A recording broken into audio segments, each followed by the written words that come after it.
Assalamualaikum warahmatullahi wabarakatuh. Alhamdulillahirabbil alamin. Assalatu wassalamu ala asyrafil anbiya'i wal mursalin wa ala alihi wa sahbihi ajma'in. Rabbi shrah li sadri wa yassir li amri wahlul 'uqdatam min lisani yafqahu qawli. Terima kasih kepada pihak penganjur, rakan-rakan pendidik, guru-guru JPI yang dikasihi, muslimin, muslimat yang dirahmati Allah Subhanahu wa taala. Salam Ramadan Karim.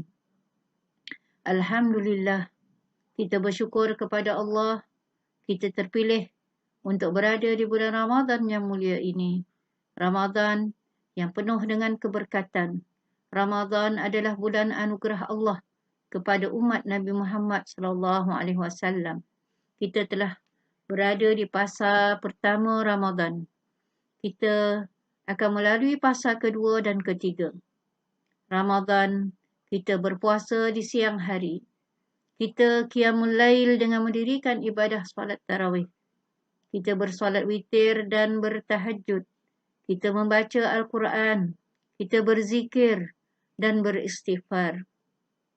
Kita beriktikaf. Kita memburu malam Lailatul Qadar.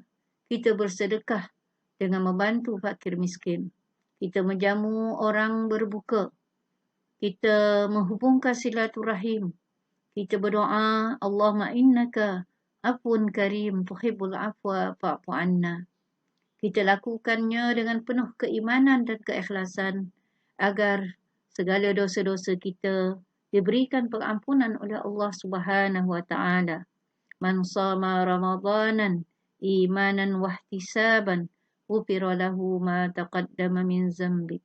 Rugilah kita jika kita tidak bersungguh-sungguh untuk melakukan ibadah dan merebut peluang memperolehi ganjaran pahala berganda yang akan diberikan kepada orang yang berpuasa dan mencapai darjat takwa yang dijanjikan.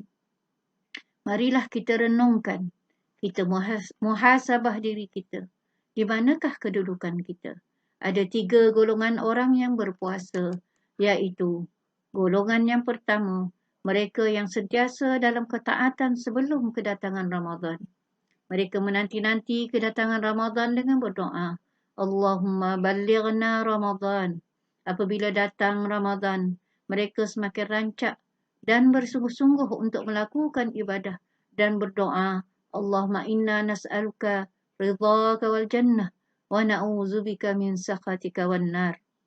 Segalanya dilakukan untuk mencari dan meraih keredaan Allah Subhanahu wa taala. Apabila Ramadan berlalu, mereka sangat sedih kerana mereka telah mengecapi nikmat dan kelazatan beribadah sepanjang Ramadan. Air mata mereka mengalir dan hati mereka merindui Ramadan yang berikutnya. Malah ada di kalangan mereka mengharapkan Ramadan sepanjang tahun. Mereka terus dalam taat di antara khauf dan rajab. Takut tidak bertemu lagi dengan Ramadan. Mungkin ini Ramadan terakhir buatku dan berharap agar dipanjangkan umur. Berpeluang lagi bertemu dengan Ramadan akan datang. Rakan-rakan sekalian, fastabiqul khairat. Marilah kita bersegera untuk melakukan kebaikan seperti mana mereka. Mereka memahami bahawa ibadah dan taat bukan hanya di dalam bulan Ramadan semata-mata, tetapi dilakukan pada setiap masa selagi hayat dikandung badan, istiqamah dan berterusan. Rakan-rakan mukminin mukminat sekalian, golongan kedua, mereka yang lalai dan leka sebelum kedatangan Ramadan. Apabila datangnya Ramadan, mereka berubah dan bersungguh-sungguh melakukan ketaatan dengan pelbagai amal soleh. Namun selepas Ramadan pergi, ibadah dan amalannya juga turut pergi jauh entah ke mana. Mereka kembali lalai dan melakukan maksiat seperti sebelum Ramadan. Ramadan adalah penjara bagi mereka. Apabila Ramadan habis, maka mereka bebas melakukan kemungkaran semula. Mereka adalah ahli ibadah bermusim yang hanya mengenal Allah Subhanahu wa taala mengikut musim tertentu. Maka Apakah artinya mereka beribadah selama sebulan di bulan Ramadan, sedangkan selepas itu kembali kepada perangai lama? Janganlah kita menjadi seperti yang disebutkan dalam Al-Quran, perempuan yang telah membuka satu persatu benang yang dipintalnya sesudah ia selesai memintalnya dengan kuat. Malanglah mereka yang tidak mengenal Allah Azza wa Jalla, melainkan dalam bulan Ramadan sahaja. Golongan ketiga, mereka yang memasuki bulan Ramadan tanpa sebarang perubahan.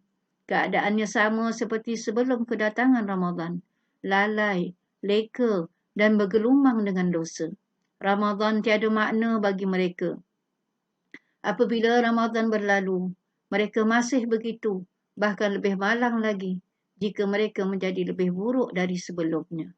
Benarlah sabda Nabi SAW sebagaimana yang diriwayatkan oleh Abu Hurairah radhiyallahu an, yang bermaksud, rugilah sesiapa yang disebutkan namaku di sisinya tetapi ia tidak bersalawat kepadaku, dan rugilah sesiapa yang Ramadan datang kepadanya dan berlalu tanpa diampunkan dosa-dosanya, dan rugilah sesiapa yang mempunyai kedua ibu bapa tetapi tidak menyebabkan dia masuk ke syurga.